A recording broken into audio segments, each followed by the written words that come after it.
The surprising drama surrounding Sony and Days Gone is actually continuing, because there was a few rumbly things where clearly top people from Bend's studio were not particularly thrilled about how things ended up going, especially when they basically tried to pitch a sequel to this game. The pitch got rejected, and, well, it's now came on to this story, where Days Gone may have sold 10 million copies, because... no, probably not. The creative director of the game is using a highly dubious source for how many copies this game sold, which is not what you expect from the creative director of a game.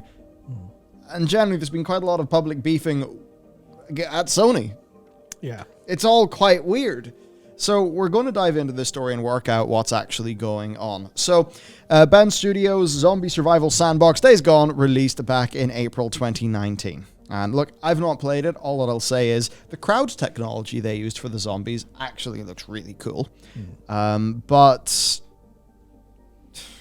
you know, it just kind of slipped by my radar. I think it did for a fair amount of people. The press were not particularly... I think the press were more harsh in this game than a lot of players were. So it absolutely found its fan base. I think a lot of people really liked it. Just, it missed some of us by, and the press didn't like it that much. Yeah, I think... And now it turns a bit more dramatic, perhaps. Yeah, one of the key things for why I think the press didn't like it and why it missed the opening salvo of like marketing and stuff was that it launched in a fairly bad state technically, and people had a lot of trouble with it, a lot of bugs, a lot of issues, and then like once that was fixed, people were like, oh, this game is actually, you know, it's worth a fair shot, but it kind of missed the opening salvo entirely, and everyone's like, well, maybe next time. And for a Sony game, yeah, you really do not expect a messy launch like that. They don't...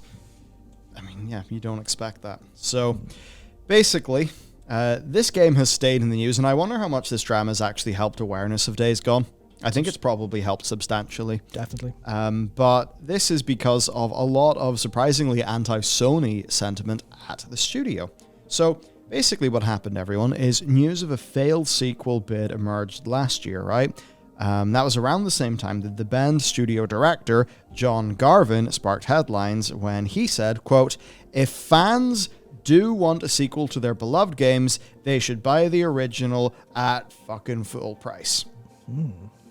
Surprise, surprise, everyone. If a game is bought on a 75% discount Steam sale, the developer is going to get less money. And that will mean the publisher will get less money, and maybe they won't want to greenlight it as much. So, I mean, yes, but perhaps this is speaking to those big explosive launch numbers being very key for Sony. Those are obviously at the most expensive. So if this is a game that then gets discounts and stuff later on, and that's where it actually picks up loads of its fans, it's like, yeah, okay, cool, but you've not made as much money, have you? And that's really what the business is. Yeah, because I think specifically it was this came around the time it went on PS Plus, I think, as well. Yes. Where it's like, oh, this game's really cool. Why did it not get a sequel? And they're like, because no one fucking bought it. That's why. Because you waited until it was, fundamentally free to play. Like, yeah, that's obviously going to happen. And I think what a lot of people would have hoped there is there would have been some of the... I don't want to say that, Netflix saved a show, because there's actually not that many shows that have been saved by finding a new audience and streaming, but certainly a lot of talk happens there. I think maybe that's some of what people were really thinking of, kind of expecting, maybe hoping. But of course, the Sony PC double dip also happened for this game as well, and currently it's there in the low 90s in Steam. That's pretty good for a Steam review. Yeah, that's brilliant. I think the Steam positivity, obviously, because Steam is just positive experience as opposed to a sliding scale. Sometimes it's a better read, but Steam looks substantially better than any of the critical scores or any of the user scores elsewhere are. It looks like people are substantially happier with it overall. It's a sort of thing. If a game is uncontroversially a 7 out of 10, it's going to have a very high Steam number, because at the end of the day, Steam, as you said, it's either positive, negative, there's no gradation.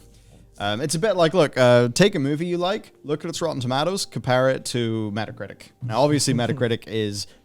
all those things are messy and kind of bullshit, but it's interesting seeing how the methodology changes the outcome. But I think a lot of people don't super appreciate that, and that can lead, I think, to just review aggregators kind of misleading people. But anyway, so last week, Jeff Ross, who directed Days Gone before leaving Bend Studio in 2020, accused Sony of making Bend, quote, feel like Days Gone was a big disappointment. According to Ross, this came in spite of Days Gone vastly outselling Ghost of Tsushima. Which, I mean, that is a claim that absolutely would go against everything you would think looking at the internet. Yep. You know? Now, the fellow PlayStation platform exclusive topped 8 million sales, right? That's awesome for Ghost of Tsushima. I mean, obviously, humongous success, and has been lauded as such in a way that Ross basically says Days Gone never was, even though he believes that Days Gone sold nearly 10 million copies since its 2019 launch. Now, that is a lot of copies. That's a lot. It's a lot of copies. Yes, at the time I left Sony, Days Gone had been out a year and a half and a month and sold over 8 million copies. It's since gone on to sell more, and then 1 million plus in Steam. Local studio management always made us feel it was a big disappointment. Now, this is the creative director. And I think anyone who sees this is going to think, oh, well, the creative director obviously knows what's up here. So this is how it is. Why did Sony screw over this studio and screw over this game so much? But then we actually go into the details, where it gets weird. Because, well, it gets weird. So we'll go through the tweets, and I think you'll know the weird bit when we come to it. Somebody asked basically anything related to the rumor about the sequel pitch being turned down. First game was good. I don't like zombie games, but this one, I like it. I really thought a second game would benefit from the studio learning. To which Jeff says, exactly, I was planning and building on top of the original for a kick-ass sequel. Even the first Killzone got a 70 in Metacritic, but the sequel roared back with a 91. You gotta, crawl before you walk before you run. The thing, though, is, not if you are a Sony first party in current day. There's a certain bar.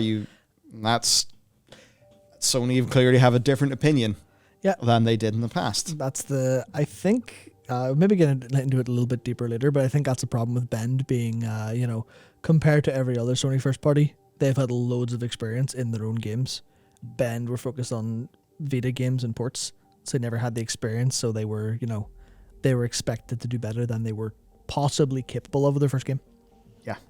And I mean, certainly in some regards, they did super well. Like, I still think that zombie tech's really impressive. Yeah, anyway, here's somebody just saying, love the game, blah, blah, blah. Always thought the press was a big factor in the cold reception from Sony. Yeah, the press didn't help our case. Now, this is the game director, creative director. Yeah. And does that mean that he's just like, oh, yeah, those negative reviews didn't help us? Or is that him saying, yeah, we really got the sense that Sony were really put off by those negative reviews, and we're fairly sure that's why we didn't get greenlit? You don't really know exactly. You don't know how many conversations he's had. You don't know how much somebody in his position would actually know. And it could be surprisingly little in some cases, which we're going to get onto. So as we move through the Twitter information then, Sean Layden actually chimed in here, which I thought was quite interesting. So this is the original tweet from Jeff. Now, obviously, this is not a super happy Sony set of tweets, is it? And who responds to it other than Sean Layden? Congratulations. Always thought it was an ambitious and impressive title. The Hordes. It was a real privilege to be there on launch day. Will not forget. So Sean Layden, obviously big, big, right? He's no longer at Sony, but when he was there, he was one of the major people in PlayStation. Now, this is where it gets interesting. Why'd you turn down a pitch? Jeff saying Sean didn't kill it. He was our biggest advocate. So again, we're learning a little bit more about what's going on. Yeah, who makes the calls there? So essentially, that's what's going on. Him saying the development was a long slog. They were a small team learning to make their first open world game. Pretty amazed they finished it at all. And he did express, a little bit of regret over how Ghost of Tsushima was referenced, saying that he's got a tremendous respect for that studio. So this was the initial story, and I'm glad we didn't cover this as soon as it happened, because if we did, we would have looked at this and we would have thought, okay, here's a factual claim from the creative director of this game. Obviously, this is somebody who is in the know. Well, this is where it changes, everyone. Okay, So, Matt, it was incredible when you showed this to me. Right. Wow, I didn't expect my tweet to blow up like that. Thanks to everyone for the supportive messages. I got a 10-to-1 ratio of love-hate, so Days Gone fans are still the best fans. He then goes on David Jaffe's podcast, where, basically we're thinking, okay, he's going in this podcast, so we're really going to find out all the stuff. He's just, it's bam, we're going to find out the drama. Now, David Jaffe, of course, he created Twisted Metal. That's a PlayStation thing. God of War? Yep, already God of War, yep. Just, involved in that. So, he's now taken a bit of a different direction for his career. Not exactly sure what he does, but he does a lot on YouTube, actually. Mm-hmm. So, yes, right, David Jaffe. Well, so he goes there, and we're expecting to see him doubling down, learning some more, but instead the argument actually kind of unravels, and this was surprising to me. So he actually mentioned that the source for the sales numbers is a now defunct website called GameStat. I didn't actually know it was defunct. That's kind of sad. Yep. But GameStat tracked trophy data to essentially estimate the number of players. Now, trophy data can be really good for, just seeing how many people have got the trophies. And from that, you can work out a hell of a lot of information. And in order to get a trophy, you will have had to have played the game. But you will not have to have bought the game to have played the game, because we ain't on the personal computer anymore. We're on the consoles. Absolutely. So, used copies, rentals, copies obtained through PS Plus. And I think that's the big one. Yeah. Because really in this day and age, I do not think that used copies and rentals are as much of a thing. I think the convenience factor of the PlayStation Store is likely massive. That said, I know a lot of the big PlayStation fans really want to collect all the PlayStation exclusives, but I think it's really the copies obtained through PS Plus. I could download and play this game right now because I have PS Plus. Yep. So basically, this number could be humongously bloated.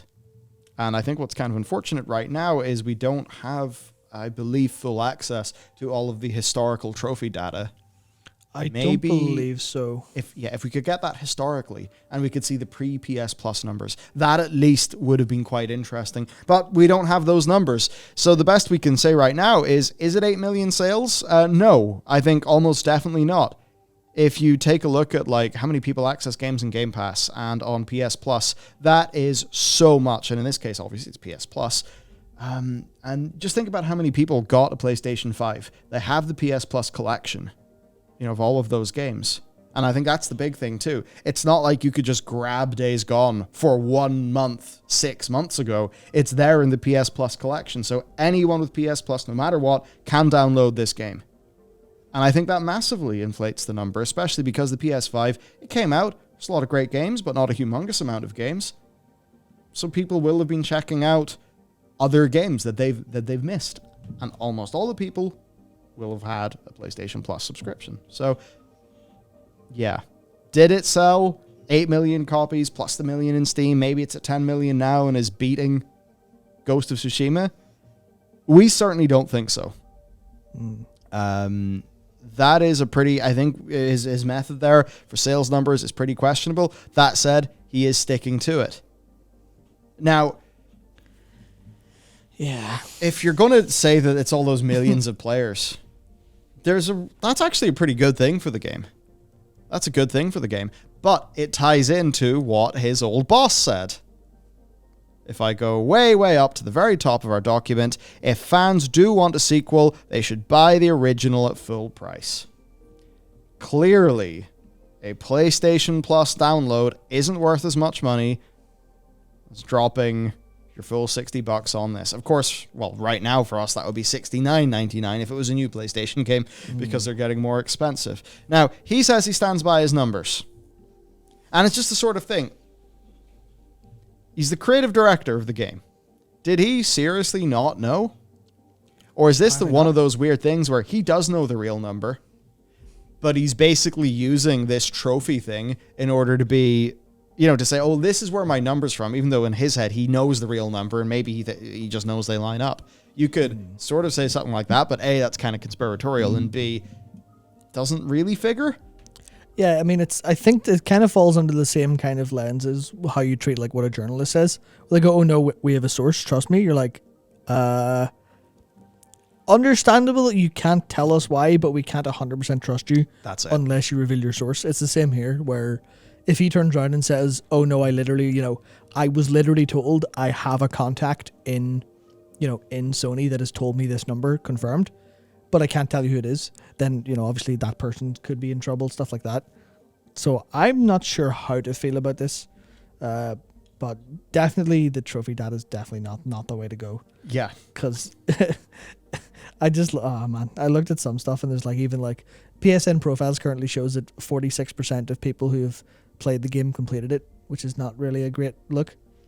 Well, but also that's kind of so normal many that's me with so many games. Yeah, and so that's kind of that's one of the things where trophy data is so unreliable in that way. You're saying 47% of people who booted this game finished it. Now that is of people who have been registered on PSN profiles, which is a subset because you can't scrape the entire API. Gotcha. Yeah, because to be honest with you, 47% seems extremely high to me based on some of the numbers we'd heard, historically of people saying, oh, game completion rates are shockingly low compared to what you would think. Oh, hang on. Actually, I think I'll have to check something real quick. I think I might have someone who looked at the Steam ones for comparison.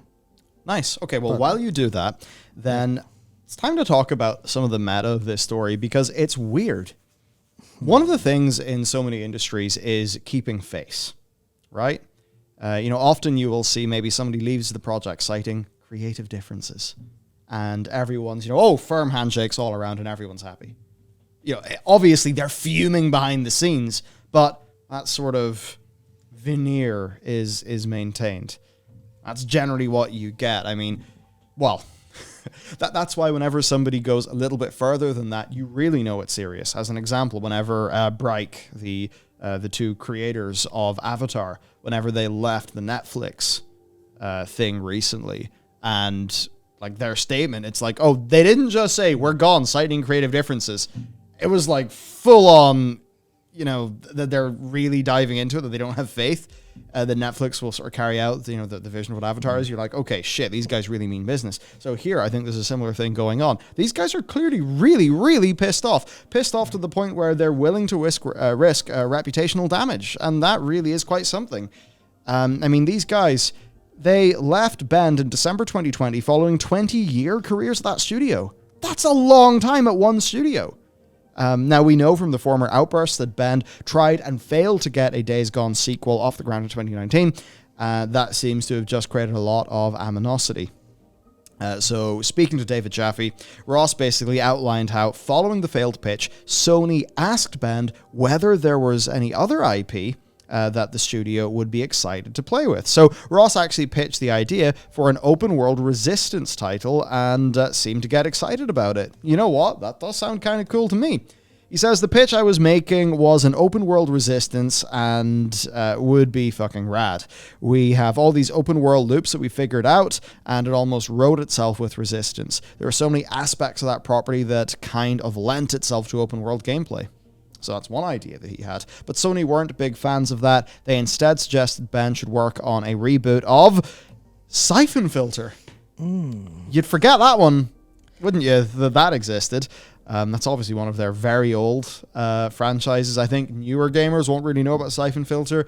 No. Anyone from our day and before will know Siphon Filter, of course. Big one from PS1 days. Yeah. Now, Ross didn't like this, saying, I have zero ideas on how to reboot Siphon Filter. I was not interested in that at all. And this is the terrible thing of being a business that's working with creatives. Turns out you actually need the people leading the project to have some creative spark. Yeah, hello, creative director. Would you like to work in this IP? No? Oh, shit. What do we do now? Now, as for whether we'll see a Days Gone sequel, Ross has basically passed the idea, saying he's moved on. If we were going to do a Days Gone sequel with me involved, that was 2 years ago. I've moved on, done different things. I'm not fighting for that. He also mentioned Sean Layden, who was apparently a champion of the game until he left Sony September 2019. And here's the big thing: as soon as Sean was gone, Days Gone was dead. Which obviously he left in September 2019. I think his departure was announced. Obviously that was, a couple months after Days Gone was out. But also that was at the sort of all of the rumors of a power struggle which then led to the Sony seeming to have a big change, which to me implies if Sean was the last bastion fighting for Days Gone, then if you take everything we know here and kind of extrapolate, you've got this kind of vision fully formed of this Sony going, no, all your loyalty, all your hard work means nothing if we don't get critical results. Sean going, no, it's game's fine. Just let them make a second one. They're like, no, that idea is dead now. The new idea is these studios have one chance to make an 80 plus, 90 plus game. That's it. It has to be a siphon filter reboot as a super gritty narrative. Yeah, there we go. We're not interested in games that aren't The Last of Us, Spider-Man, Ratchet and Clank, Ghost of Tsushima. We're not interested in games that aren't those, which obviously seems like they're taking that to abuse loyalty and mistreat studios that seem to have actually done, been at their beck and call for years now and do fine work. It's that funny thing. It almost feels like, pick an Oscar-winning or nominated movie and apply that idea to this game IP that we've got. Yeah. And I mean, obviously, in so many situations, can't work out well. They're the only people who can do what they do. Yeah, I mean, that's the thing. It's worked out for them with the ones we've seen. But Bend and Days Gone are like the version of that doesn't go well. Yeah. So you have to wonder, in a world where Ghost of Tsushima wasn't as good, would Sucker Punch have also felt the same problems? Would Sucker Punch also have been effectively out on their ass in a way? Arguably that's the case. And it's just that, when you look at Bend versus the other studios, Sucker Punch know how to make an open world because they're working at Infamous, like for however many years they were on that. Then you look at, obviously Insomniac have more game design and more game development, experience than anyone could ever ask for or need. So everything they do is going to be great. Sort of the same with Naughty Dog. So many reps in. Yeah. So then you go to Bend, you're like, okay, well now you have to go outside your comfort zone and excel first try. But it's such an awkward thing because Ratchet and Clank 1 wasn't an incredible game. It was very, very good, but it wasn't, it wasn't incredible. It wasn't fantastic. Still holds up. Recently. Yeah, it's fine. The stuff's good, but yeah. Well, those reps never would happen under this Sony. Yeah, so I think it's interesting that they're now kind of changing their idea and their approach to almost skim off the top of the exceptional groundwork they laid, which I don't think is a very, very good long-term strategy. Now, the other thing, there is another side of that. People have changed, standards have went up, and I think scrappy, lovable 7 out of 10s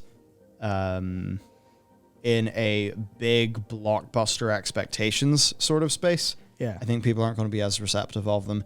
Very different if you're an indie on Steam or something where, if somebody sees a scrappy, lovable 7 out of 10, that could have a 95% in Steam because people love what it's going for. In fact, that's like if you're an indie and it's your first or your second game, it's like, holy shit, that's like almost a... Yeah. I mean, I'd be happy with that, right? Of course. So it's interesting. Now, there was a new interview with USA Today where he dropped a few more details, basically just saying that a sequel would have been like the definitive version of the concept, right? So still having a heavy, strong narrative. They would have kept the bike, of course. He also says he would have expanded the tone in more of a technical direction. I don't know if this is I don't know what Neurotech is, but whatever that is, more of it. The tone would have expanded one ring outward towards some new reality. I think this would have been a little bit more, I don't want to say Avengers, but something where the player had resources,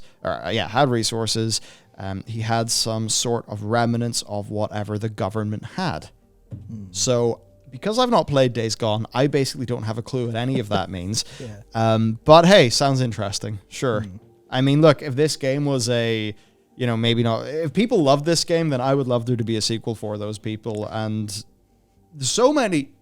normally when you say people are coming out of the woodwork, it's got negative connotations. But I don't mean that. All these Days Gone fans are just coming out of the woodwork, being like, hey, we really like that. We're going to support you. So because of this, I'm more and more likely to actually check out Days Gone, which probably makes the sequel prospects sort of sting even more. Yeah, I mean, to go to how many people actually do like it, obviously it's 93% on Steam at the minute for positive. That's with about 20,000 reviews. And so you look at the numbers of 50x that roughly, you're kind of getting up to... between 50 and 70. Yeah, so you're looking at the 1 million sales that Ross was talking about. And then you look at the trophies, and it is 30.6% have completed the story of Days Gone, which is pretty high. I mean, there's a lot. Yeah, there's a lot of intentionality to buying a very full-priced, very premium game on Steam. Of course, as opposed to what you'd expect of a £2 or a £5 game to have like little completion, but still, that is pretty good for being a reasonably long game. So I kind of have to wonder that. I guess it comes back to me feeling that Sony maybe have shot any long-term strategy in the foot by acting like this. Obviously, what you say about them needing that sort of big, exceptional game to succeed actually works, but there's no Days Gone 2. And the staff that learned all those lessons from Days Gone are, obviously a lot of the technical staff will be there, but the directorial staff, the people who have the most time, the most involvement in it, are gone now. So they're kind of they're just over 365 days gone themselves. Oh, I'm so sorry. They're going to bleed out their staff and not get any better at this rate in a way, possibly. That's one angle. Is that not what we see happen in so much of the industry? Yeah. You have this weird friggin' Naughty Dog thing where they're basically throwing bodies into the animation pipeline. So as for the lasting questions here, look, I think we can boil it down into something that's pretty simple. There were those rumors of some sort of power struggle. Sean Layden goes, we find out now that he was the big advocate for this game. You're like, okay, so clearly this is some internal Sony disagreements and drama, and the bit of it that has spilled out is obviously the Days Gone bit. There's probably a lot more. And I think that's really the story. What do you think? Yeah, that's pretty much it, right? Yeah, the only other thing is that maybe there's some studio issues that were pretty heavy that no one's talked about that informed Sony's decision to kind of go, okay, well, we don't want this. But then you look at the likes of Naughty Dog, who also have studio issues that are very apparent, but they get the results. So Sony are like, fine, whatever. You can just keep sacrificing newborn developers at the altar, whatever. But then you've just kind of got there's maybe something going on that they haven't been fond of, but I don't know about that. Yeah. I don't know. Hard to say. Look, there we go. Last parting thing for you guys. Let me know, did you like Days Gone? Did you play Days Gone? I think it would be fascinating to actually know, to hear from more people, because it slipped by my radar, and then boom, it's turned into such a big story, which makes me think that maybe it was a hell of a lot more than a sleeper hit than people would have thought. And hey, even if that trophy data doesn't correlate to sales, well, that's a lot of people who played the game, and seemingly a pretty high percentage of people that finished the game, which is really cool. So definitely. Let us know. Thanks for watching. And of course, we'll catch you tomorrow.